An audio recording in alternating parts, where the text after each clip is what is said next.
ओम शांति। तो हमारा आज का जो टॉपिक स्टार्ट हम कर रहे हैं, understanding spirituality and the spirit. तो उसमें हमें सबसे पहले समझने की बात है, हम क्यों ये टॉपिक ले रहे हैं या क्यों हम ऐसे स्टार्ट कर रहे हैं।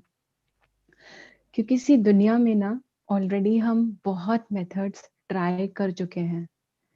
हम बच्चों से लेकर बड़े तक हर एक अपने अपने लेवल पर बहुत एफर्ट ट्राई करते हैं। प्रेशर में, टेंशन, स्ट्रेस, एंजाइटी में हम अपने आप को कैसे पीसफुल रखें या कैसे हमें टेंशन नहीं हो, कैसे वो हमारी बॉडी पर जो इम्पैक्ट डालता है, जो टेंशन और स्ट्रेस का थॉट है, तो वो भी नहीं हो, हम वो कोशिश करते हैं। और उसके लिए हमने बहुत से मेथड्स ऑलरेडी किए हैं।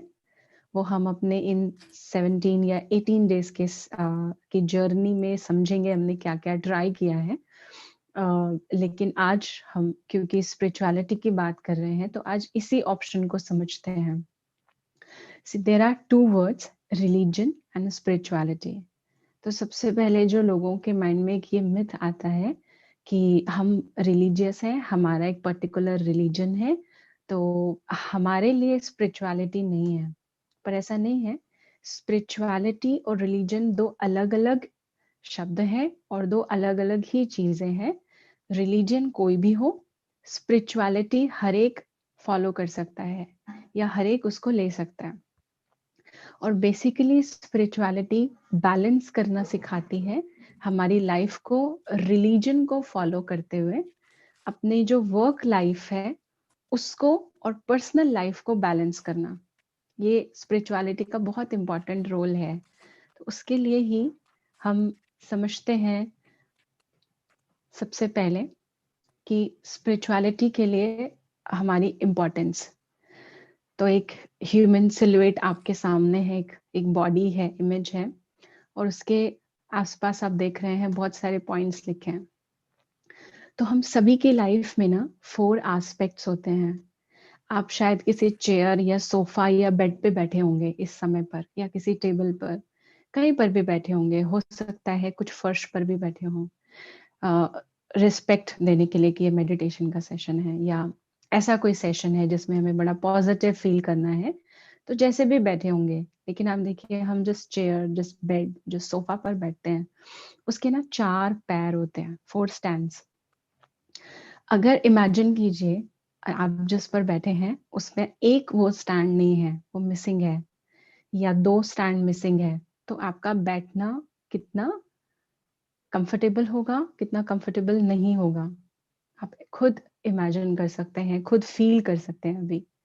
तो हमारी लाइफ में स्पिरिचुअलिटी का रोल ऐसे ही है। तो सबसे पहले इसमें पॉइंट लेंगे फिजिकल। बचपन से जब हम छोटे होते हैं, या पेरेंट्स भी छोटे बच्चों को कैसे सिखाते हैं फिजिकल चीजें, यानी फिजिकल अपना कैसे हम ध्यान रखें, हेल्थ वाइज ले लीजिए, पर्सनालिटी वाइज ले लीजिए। तो बचपन से सिखाया जाता है ये नहीं खाना, मुंह में कुछ डाला तो नहीं, निकालो निकालो ये क्या डाला। क्यों? क्योंकि वो फिजिकल इम्पैक्ट उसका पड़ता है। या फिर ऐसे नहीं लेटना, वैसे नहीं जाना।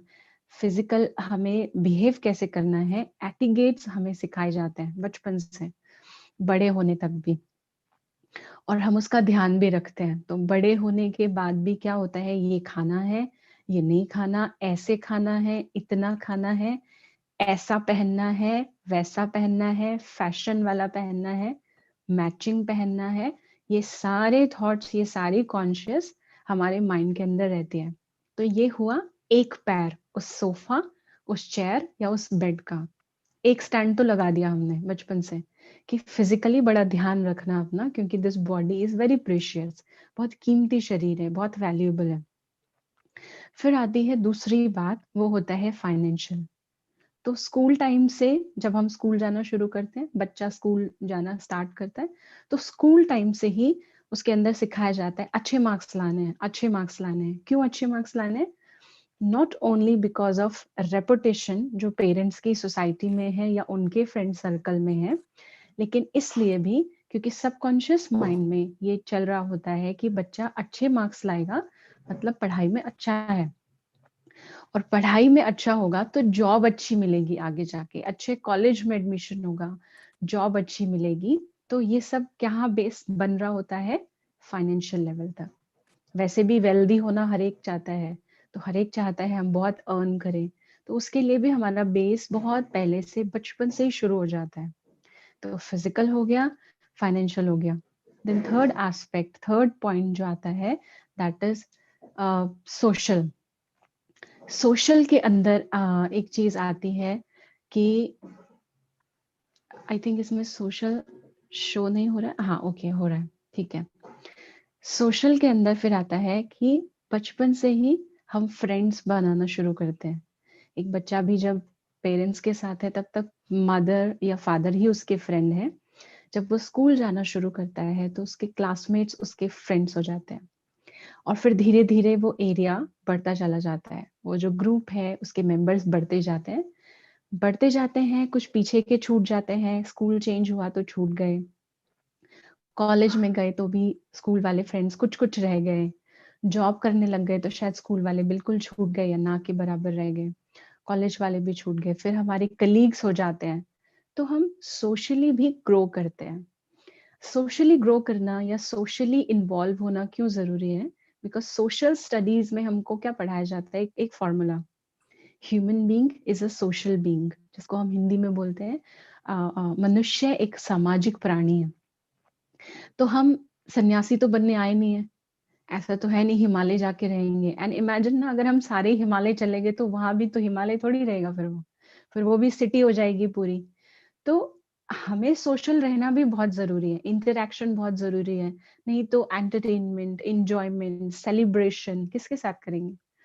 तो सोशली भी हमें सिखाया जाता है। अगर एक बच्चा भी बातचीत नहीं करता बाहर जाके, उसके फ्रेंड्स नहीं है, तो भी पेरेंट्स को टेंशन होती है, किसी से बोलता ही नहीं है, किसी से बात ही नहीं करता है। तो इसीलिए हमारे को सोशल भी होना बहुत जरूरी होता है। तो ये 3 पैर तो आप समझ लीजिए कि बचपन से लग गए।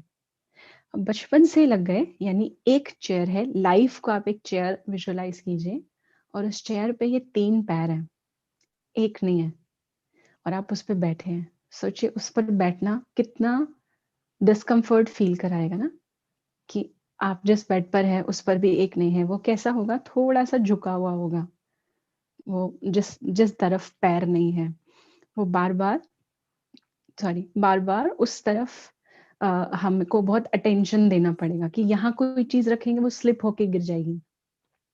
लैकनेस है ना लाइफ में स्पिरिचुअलिटी की।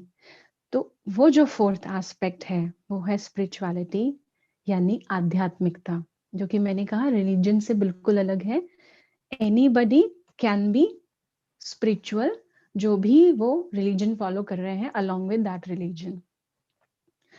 तो अब स्पिरिचुअलिटी में क्या आता है, वो हमें क्यों हमारे पास वो नहीं है? क्योंकि अगर हम बात करते रिलीजन की, तो वो भी हमें बचपन से सिखाया जाता है कि हाथ जोड़ो, बच्चे को भी सिखाते हैं बेटा हाथ जोड़ो, भगवान है ये। अच्छा, आरती हो रही होती है तो आरती ले लो, छोटा छोटा हर चीज हमें सिखाई जाती है। तो उस हिसाब से अगर हम देखें तो फोर जो एस्पेक्ट है, फोर्थ वो भी आ गया। लेकिन रिलीजन इज नॉट स्पिरिचुअलिटी ना।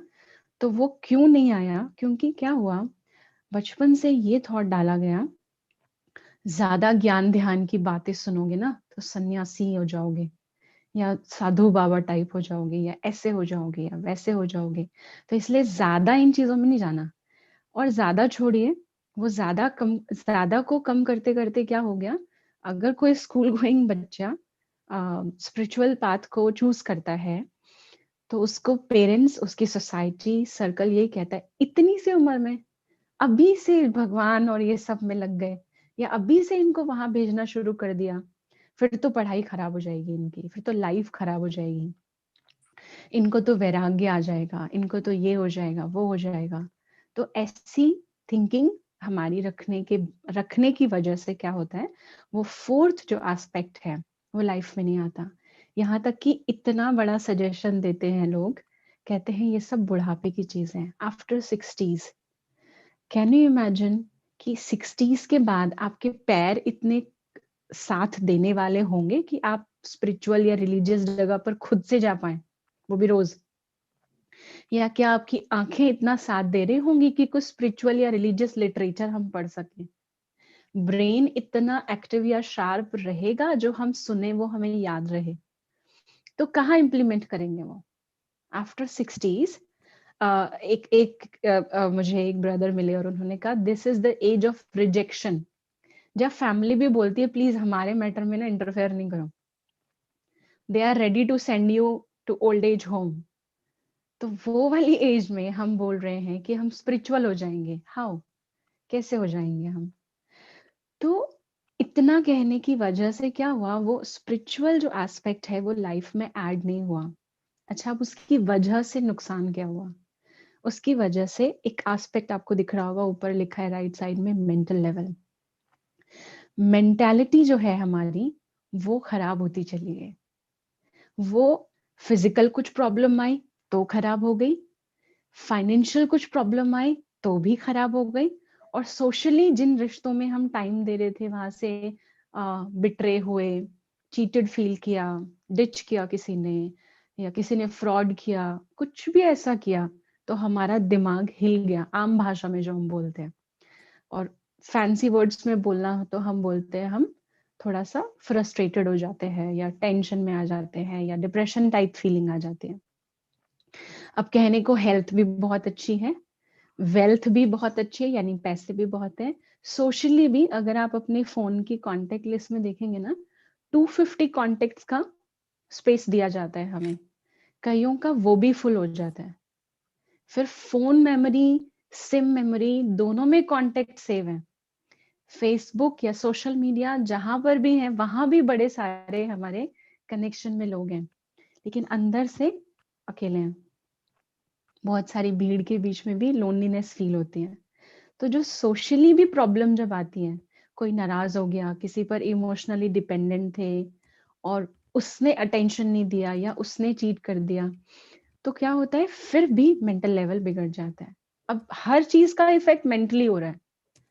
मेरी बॉडी है, मैंने बड़ा अटेंशन दिया इसको, पर इसको जरा सा कुछ पता चल जाए, कोई डॉक्टर यही कह दे आपको बीपी हो गया है या आपको शुगर हो गई है, तो कहाँ असर सबसे पहले आता है? बॉडी में आए या नहीं आए उतना, लेकिन मेंटली आ जाता है।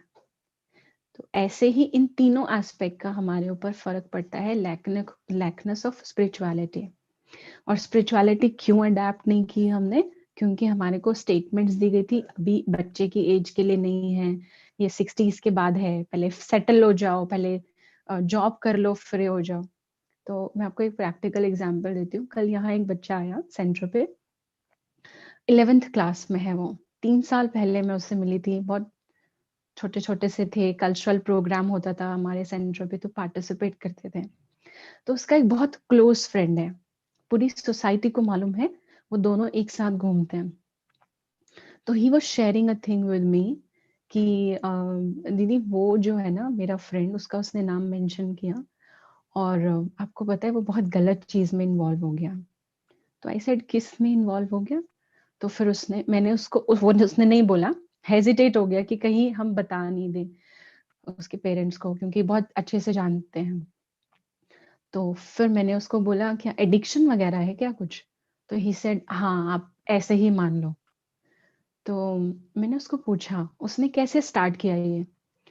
तो उसने कहा उसकी सोसाइटी में 2 बहनें रहती हैं, और वो उससे काफ़ी एज में बड़ी हैं, वो शायद कॉलेज में जाती हैं या जॉब करती हैं, और ये बच्चा जो 11th वाले का फ्रेंड है वो 9th या 10th में है। तो वो उसे लाके देती हैं, और उसने ही सिखाया है कि आप ये ले लो। तो मैंने कहा आप उसके फ्रेंड हो और आप अपने फ्रेंड को जानते-बूझते भी गलत रास्ते पे जाने दे रहे हो। तो कहता है हमने बहुत समझाया, लेकिन वो नहीं मानता। तो मैंने कहा आप बात करना छोड़ दो उससे, शायद उस डर से छोड़ दे वो, क्योंकि अभी तो बिगिनिंग पीरियड है। तो बोलता है हम भी बात करना नहीं छोड़ सकते, क्योंकि फिर शायद डर है कि और नहीं बिगड़ जाए। मैंने कहा उसके पेरेंट्स को बताया? कहता है हम तो नहीं बता सकते क्योंकि हम फ्रेंड्स हैं। तो लेकिन एक आंटी ने देखा था सोसाइटी की, और उन्होंने उसकी मदर को बताया। तो उसकी मदर ने कहा जब तक मैं अपनी आँखों से नहीं देखूँगी, मैं ट्रस्ट नहीं कर सकती, मेरा बेटा ऐसा नहीं है।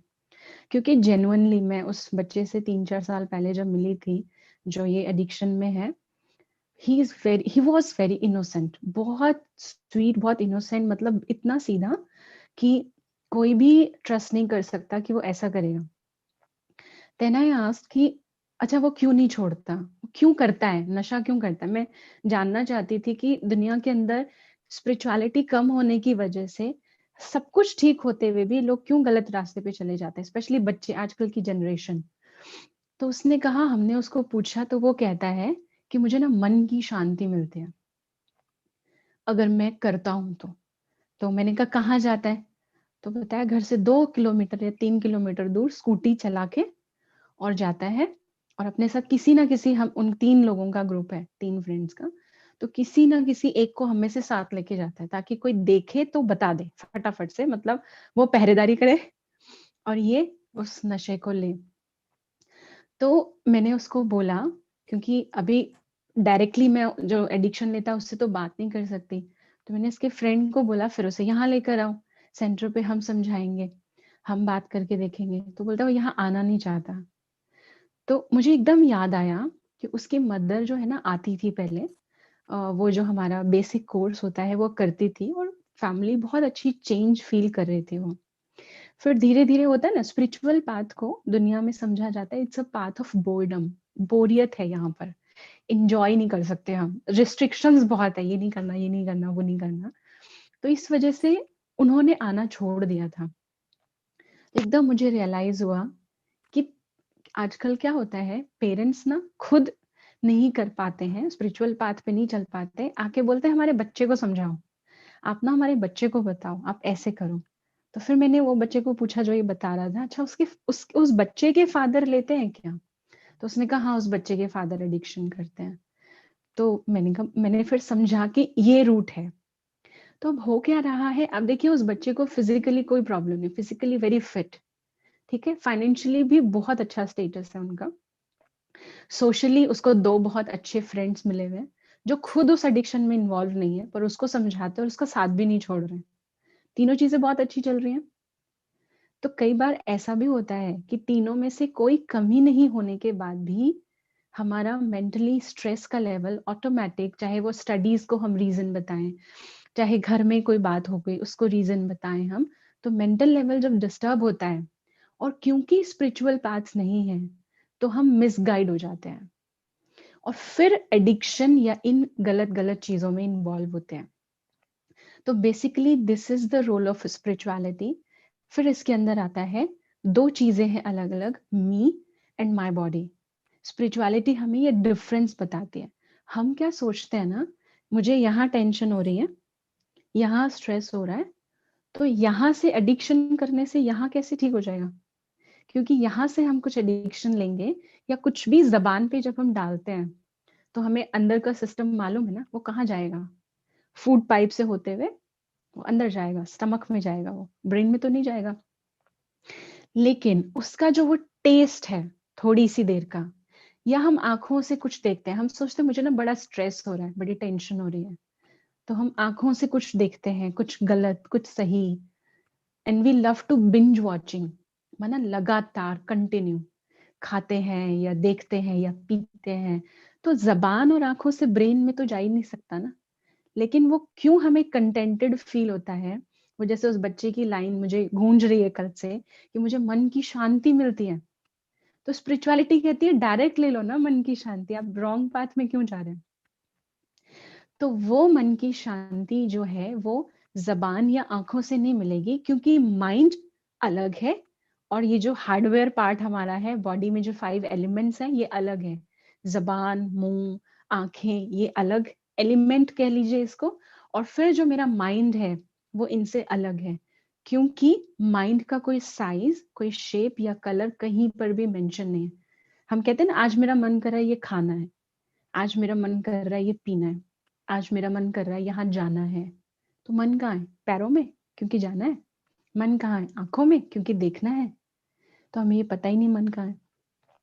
तो मन इस शरीर का हिस्सा नहीं, लेकिन इस शरीर के अंदर ही एक सेपरेट पोर्शन है। वो हम अपनी जर्नी में समझेंगे, क्योंकि स्पिरिचुअलिटी शुरू ही माइंड से होती है। हर चीज का थॉट माइंड में आता है ना। तो इसलिए इस मी और माय बॉडी को हम आगे समझेंगे। तो आज का हम छोटा-सा सेशन यहीं पूरा करते हैं। ओम शांति। अगर आप में से किसी के कोई क्वेश्चन है तो पूछ सकते हैं, अदरवाइज़ मैं रितिका बहन को हैंड ओवर करती हूँ अभी। आप में से कोई क्वेश्चन पूछना चाहते हैं? किसी को भी कुछ पूछना हो तो पूछ सकते हैं आप। थैंक यू दीदी।